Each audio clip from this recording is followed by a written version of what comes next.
So I just watched a video by Silver Soul 7 about power relations in society, and Silver Soul was, um, talking about rent and how there are, owners of property, lords, landlords, and we pay as renters, a certain um, debt that we owe because of our presence on their land. The sheer, and it's not just land; it's also what is built on the land. I mean, um, it does cost owners of capital something to maintain the land. There's something expected of the lord by the peasant always, by the serf. The serf and the lord have certain responsibilities toward one another, and in the capitalist context, the democratic capitalist context, which is what something like what America has. These two contradictory notions blend together somehow to form our society. The free market and a government for and by the people. So who are the people? Well, the people are the renters. The people are the serfs. And what seems to have happened is that the lords, the House of Lords in America is, well, it's the whole government, or at least the, not government employees, but government, you know, governors, the legislative branch, the judges, and the executive. Um, they're all extremely wealthy people. They don't actually participate in the serfdom over which they govern. And that seems to be the problem. That's the inequity. That's the injustice. But I don't think, Silver Soul was talking about different actions we can take in response to this injustice, and I don't think direct action is enough.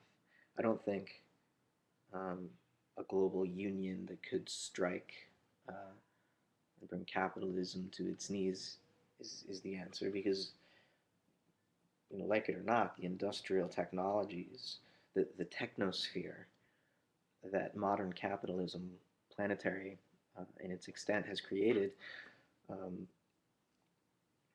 is woven into the very life systems of the planet. So if we stop working, if we go on strike, a lot of things go wrong for us. We don't eat. We need to produce our food. We need the electricity that we're dependent on. We need industry for our daily lives to continue. So, I mean, maybe a one-day strike would allow us to survive while the corporations lose a lot of money. But,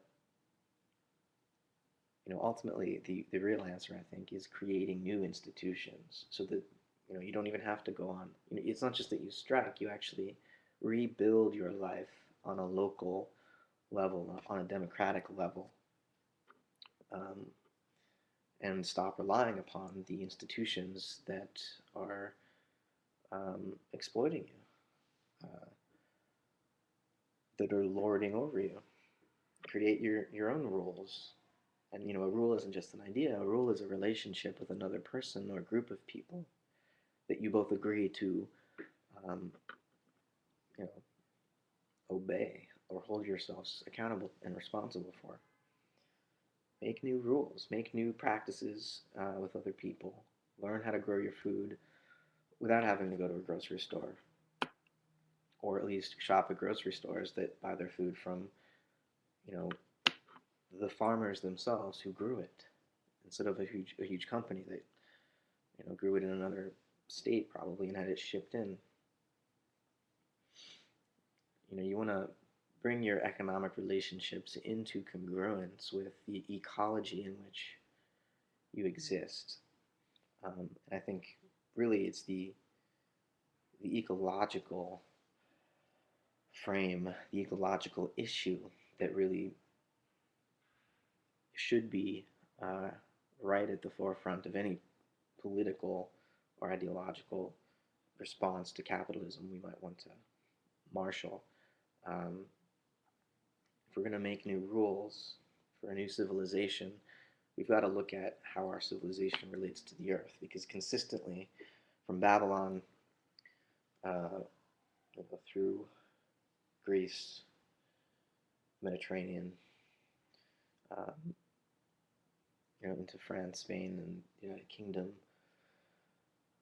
across over into the United States. I mean, as Western civilization expanded and manifested its destiny westward, chasing the sun across the earth, it consistently destroyed what it left behind. Sucked it dry of its um, mineral and uh, you know aquatic and biotic capacities. That's why we had to continue moving west to conquer new peoples and new lands.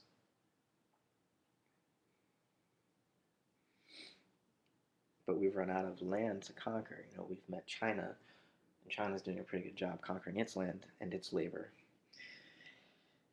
And we're being left reflecting upon ourselves as an Earth. Sort of the United States and China looking at their own reflection in the Pacific Ocean, wondering, like we're there's a space race again. Like we're trying to get to the moon before them, so we can harvest its resources. But I don't think that's really what we need to do. And what's funny is that the Pacific Ocean is a huge scar in the crust of the Earth, where uh, a planet about a third of its size crashed into the Earth. I think around 5 billion, 4.5 billion years ago. Uh, and the remnants of that collision formed into the moon.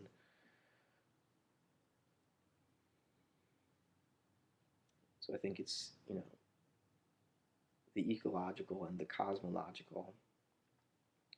They're going to help us forward politically at this point. We need a new point of orientation above politics, but it's not just above; it's also deeper within, so that the ways we relate to one another aren't so superficial, as they are in a capitalist democracy where money comes between every interaction we have, whether it's with other people, with the food that we put in our bellies, or with the places that we sleep at night.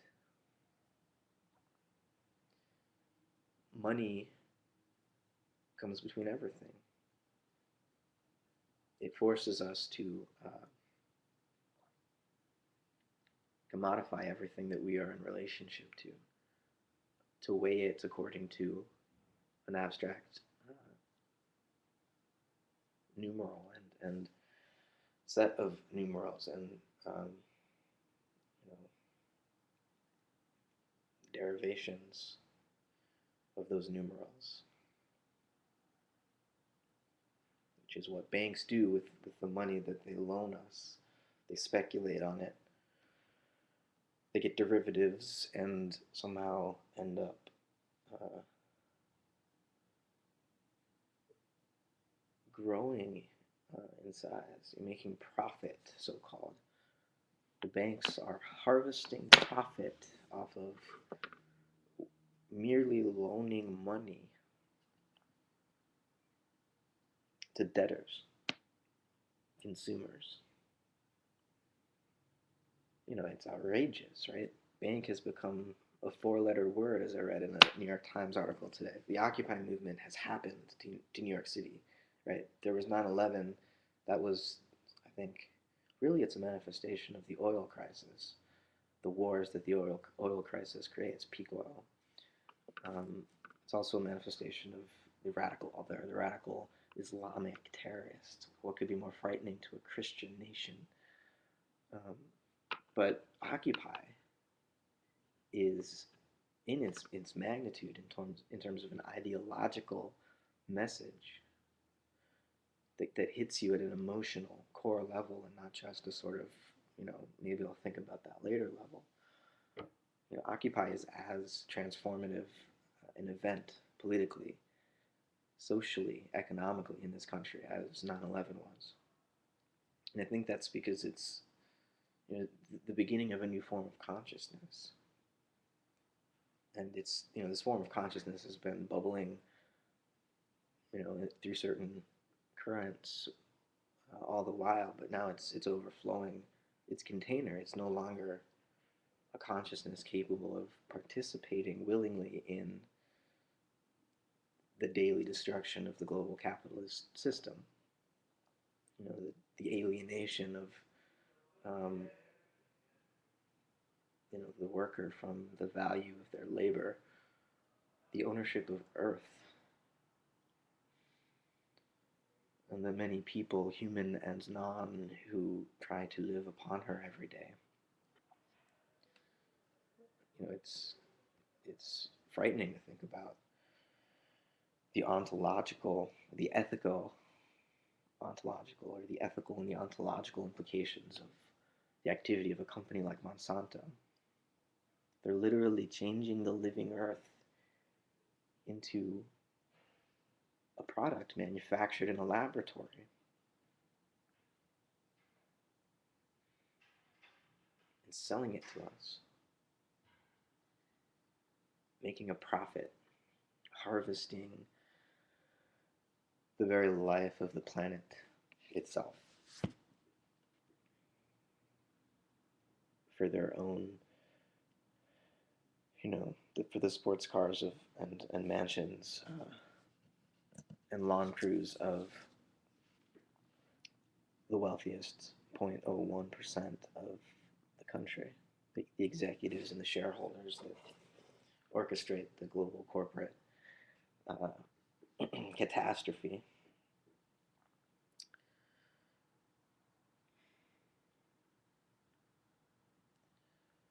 So this consciousness is here with us now.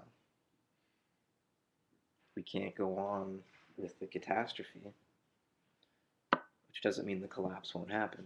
It's got to happen because, I think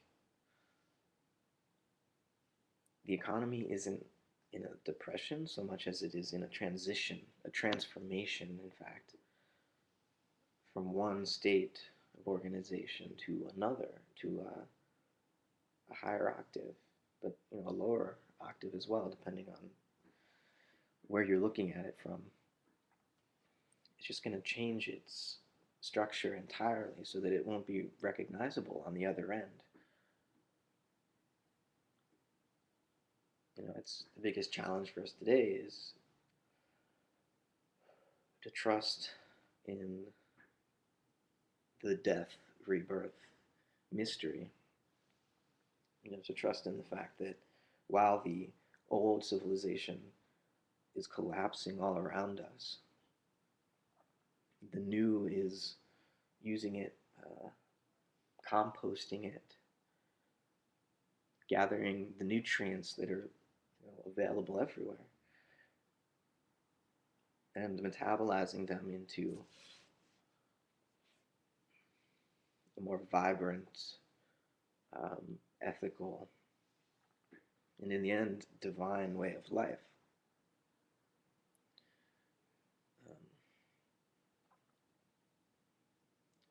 So a little theological politics for you there, or maybe cosmopolitics.